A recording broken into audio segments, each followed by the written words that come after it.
The story opens in 1890s England on Christmas Eve, with a group of friends sitting around a fire sharing traditional ghost stories. An older man named Douglas steps in. He claims to have a completely true, uniquely terrifying manuscript written decades ago by his younger sister's late governess, a woman he admits he was deeply in love with. Douglas explains that he has kept her manuscript locked away in a drawer in London for years. We are looking at faded cursive handwriting, a highly subjective memory pulled from the dark. We are warned immediately. We are not receiving objective reality. We are getting a distant, potentially biased memory filtered through the voice of an infatuated man. The manuscript begins with the governess interviewing for her first job with a wealthy gentleman on London's Harley Street. She is entirely smitten with him. He hires her to move out to his remote country house, Bly Estate, to care for his angelic young niece and nephew, Flora and Miles.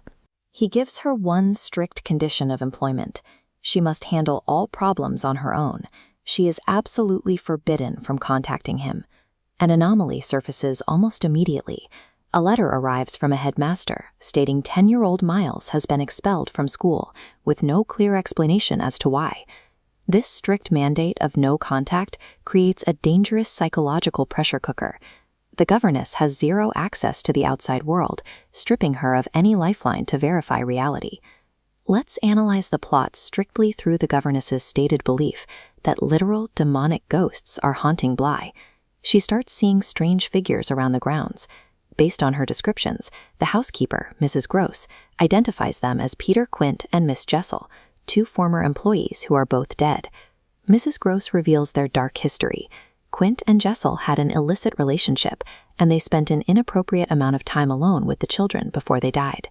The governess formulates a terrifying theory. The ghosts have returned to secretly commune with Flora and Miles, seeking to possess them and lead them to hell. She weaponizes the children's innocence against them. Even their sweet, diligent behavior becomes suspect, interpreted as a sinister cover-up for their demonic communion. Under this lens, the story is a classic battle of good versus evil.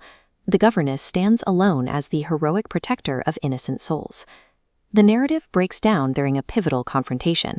Flora goes missing and is found across a lake in a small boat.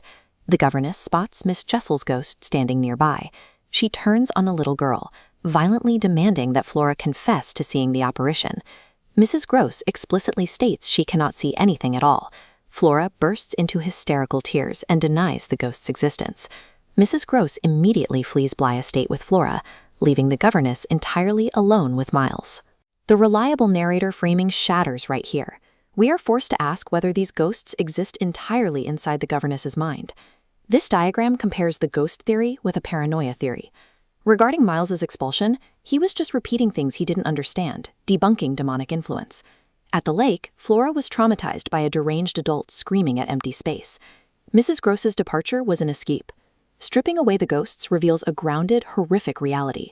Two vulnerable children are trapped in an isolated estate with a woman losing her grip on sanity. Now completely isolated and obsessed, the governess is left alone to dine with the 10-year-old boy. She corners him in an aggressive interrogation. She demands to know if he stole an outgoing letter she wrote to his uncle, pushing the boy to the brink. She hallucinates Quint at the window. She shrieks at the empty glass and violently grabs the terrified boy. After a few moments locked in her crushing grasp, she realizes Miles's heart is no longer beating. We are left with two irreconcilable interpretations. Either a literal demon stopped his heart, or a madwoman literally frightened a child to death. Henry James published this novella in 1897, a period defined by a growing disillusionment with traditional religious explanations for the world. As the certainty of a spiritual afterlife began to fade, a new clinical focus on the human mind emerged. The story forces a choice between an old-world haunting and a modern case study of mental collapse. James's genius lies in his refusal to ever settle the score. He suggests that the most inescapable monsters are the ones we construct within the architecture of our own minds.